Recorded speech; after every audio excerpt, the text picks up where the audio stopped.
NASA says that now is a brilliant and significant time to focus on Venus. This statement follows new revelations of potential life on the planet. If you delve into NASA's records from the 1960s, you'll find the space agency describing Venus as a planet of judgment. Meanwhile, Mars became the primary focus of exploration. Such deliberate naming of significant planets was uncommon during the wild space race period. At the time, the Soviet Union concentrated its efforts on launching expensive missions to Venus. Despite the planet showing little to no potential for life, the Soviet space program continued the Venera missions until the USSR's collapse. Thanks to Neil deGrasse Tyson, we now better understand the motivations behind these efforts. Join us as we explore declassified photographs from Venus taken by the Soviet Union. The fall of the Soviet Union was significant in more ways than one.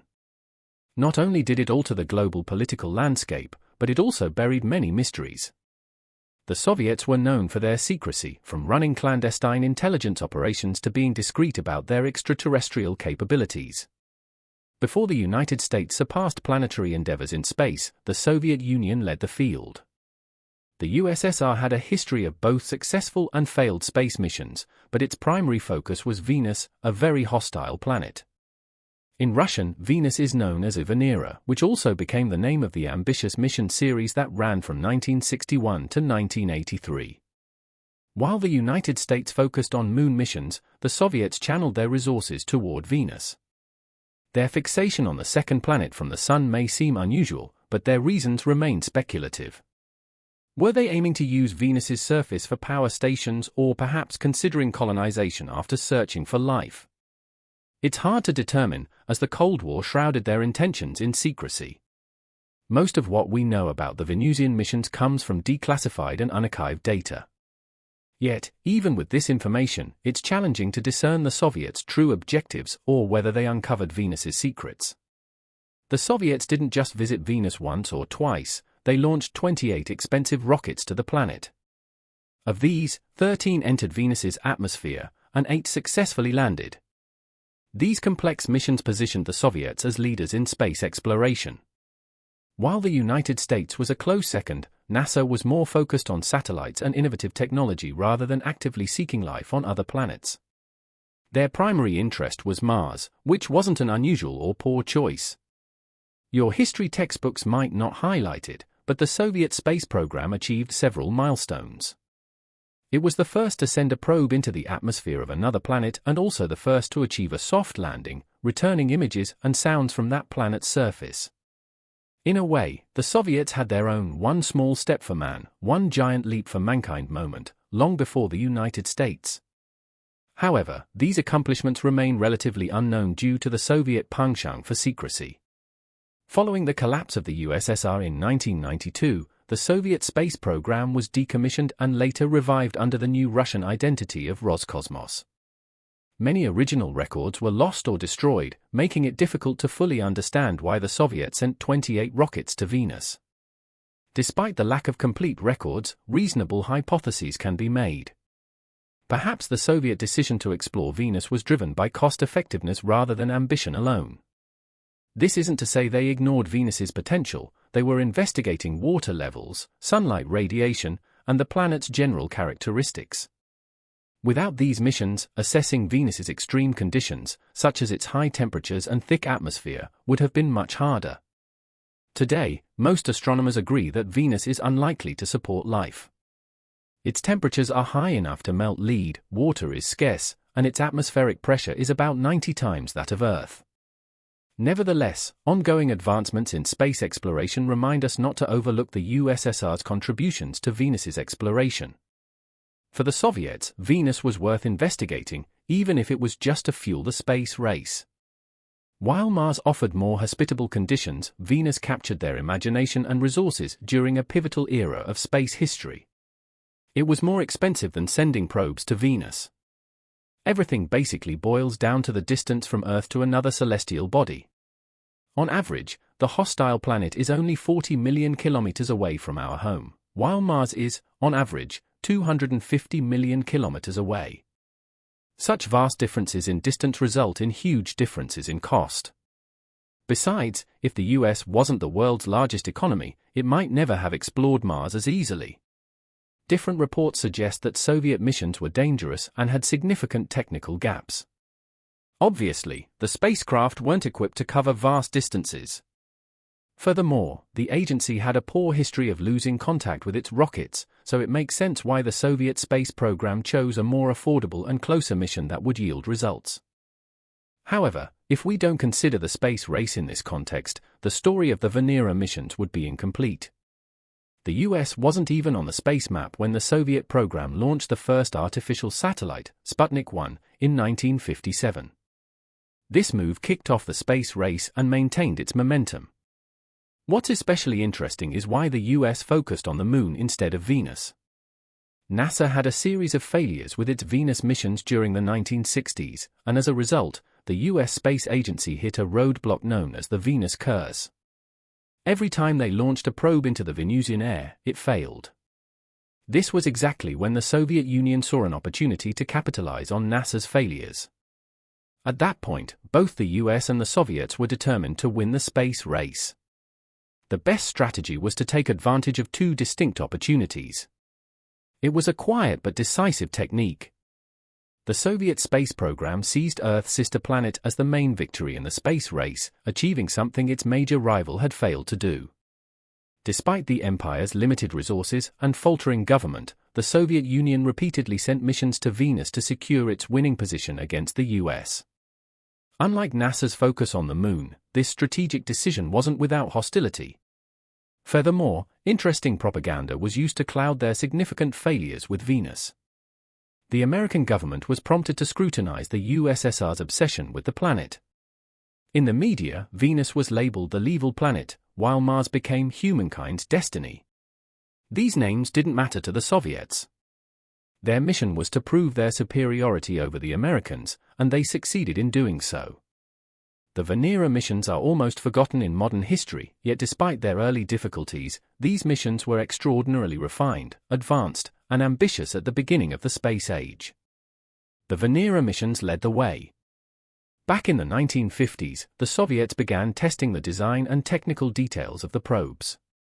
For the next 30 years, they continued to build and launch interplanetary spacecraft as part of the Venera program.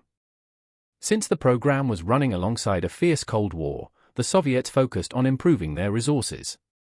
Fortunately for them, the early years of the conflict gave them more resources than the US, which turned out to be incredibly valuable.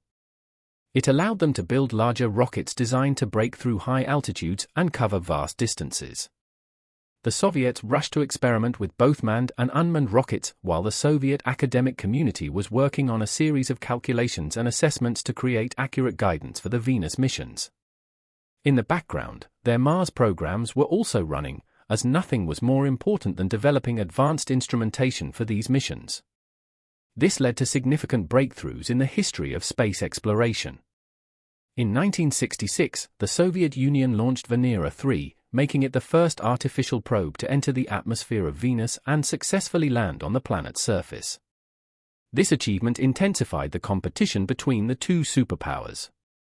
Unlike the American missions, which were plagued by failures and setbacks, the Soviet program continued to make progress. Despite their successes, the USSR managed to send successful probes into the Venusian atmosphere. The key issue with this approach was limited design capabilities. The Soviets quickly overcame their design problems and launched the most advanced probes of the Venera program during the 1970s. Their pioneering efforts allowed them to achieve the first simultaneous launches of Venera 4 and Venera 5. According to most historians, this was the most exciting decade in the history of space exploration. Undoubtedly, the US attempted to develop similar launch strategies. So why did the Soviet agency opt for simultaneous launches into Venus? To understand this, you need to recognize that interplanetary travel requires advanced instrumentation to gather the highest level of information and evidence. The probes were initially launched to study the planet's surface, and that's exactly what happened with Venera 4. Since the launch went smoothly, the probe successfully entered Venus's atmosphere. The Soviet program continued with Venera 5, but this wasn't just a repeat of the first launch. The second probe was specifically designed to gather detailed information about the planet. Ultimately, the Soviets wanted to survive the obstacles of temperature, atmospheric pressure, and radiation on Venus. They didn't have to wait long for their answers. By the mid-1970s, the Soviet program was entering the most advanced phase of the missions. Everything the USSR had done up until that point was about advancement and improvement. It was about ensuring that their plans and progress were more up to date. It was also about perfecting the techniques and mechanics of interplanetary travel. For the second decade of the Venera missions, the Soviet Union aimed to conduct exploratory missions. The most exciting and thrilling launch of this period was 7. As the 11th Soviet probe entered Venus's atmosphere, it became the first spacecraft to send back data from another planet's surface. By this point, the planet's high temperatures, density, and surface pressures had already been recorded. The Soviets were attempting to record sounds. The next major achievement for the program came in the mid-1980s, when 13 surpassed all previous interplanetary missions in terms of complexity. This spacecraft was the first to capture panoramic images of Venus's surface. Simultaneously, the Soviet program launched 14 to gather similar data about the planet's surface. As the Soviet Union was perhaps the only country to recognize Venus's importance, the Russian Space Agency has revived its aspirations for Venus. Venus Missions is a forthcoming joint mission between Roscosmos and NASA to explore the atmosphere and surface of Venus. The name Venera represents Venus in Russian. It's expected to launch in the late 2020s or early 2030s, with plans to study the planet's atmosphere, geological history, and search for signs of current or past habitability. The spacecraft will include an orbiter, a lander, and potentially an inflatable to study the planet's climate in detail. The legacy of the Venera mission extends far beyond their technical achievements and global ramifications. These missions, initiated by the Soviet Union during the height of the Cold War, represented a peak of human ingenuity and determination in exploring the universe. Despite facing numerous challenges and setbacks, the Soviets persevered in their quest to reveal the secrets of Venus, a planet long believed to be hostile and inhospitable. One of the most significant aspects of the mission was their pioneering use of unmanned probes to study planetary conditions and surfaces. These missions paved the way for future exploration beyond Earth's orbit and laid the foundation for our understanding of planetary science. The data gathered by the Venera spacecraft provided crucial insights into Venus's extreme climate, including its scorching temperatures, crushing air pressure, and toxic atmosphere dominated by carbon dioxide. Additionally, the technological advances achieved through the program had broader implications for space exploration, including the development of heat-resistant materials, reliable communication systems, and effective landing techniques. These achievements contributed to subsequent missions to other planets, such as Mars and beyond. The lessons learned from the missions continue to inform spacecraft design and operational strategies in contemporary space exploration efforts. Beyond their scientific and technological significance, the missions also had important social and political consequences. During the space race era, these missions symbolized the rivalry between superpowers for dominance in space exploration. For the Soviet Union, succeeding with the missions was not only about scientific discovery but also about demonstrating technological prowess and ideological superiority over the US. The global community closely followed each mission, recognizing their importance in expanding humanity's understanding of the solar system. The successful soft landing of 7 on Venus in 1970 marked a historic milestone as the first space vehicle to communicate data from another planet's surface. This achievement highlighted the Soviet Union's ability to overcome the tremendous challenges posed by Venus's harsh environment. In addition to scientific instruments, the spacecraft carried cameras that captured the first close-up images of Venus's surface. These pictures revealed a rugged landscape dominated by rocky plains and volcanic features, providing researchers with valuable insights into the planet's history and development. The panoramic photographs taken by later missions, such as 13 and 14, further enhanced our understanding of Venus's surface morphology and composition. Despite their successes, the missions also faced their share of failures and challenges. Some missions either failed to reach Venus or encountered technical breakdowns that prevented them from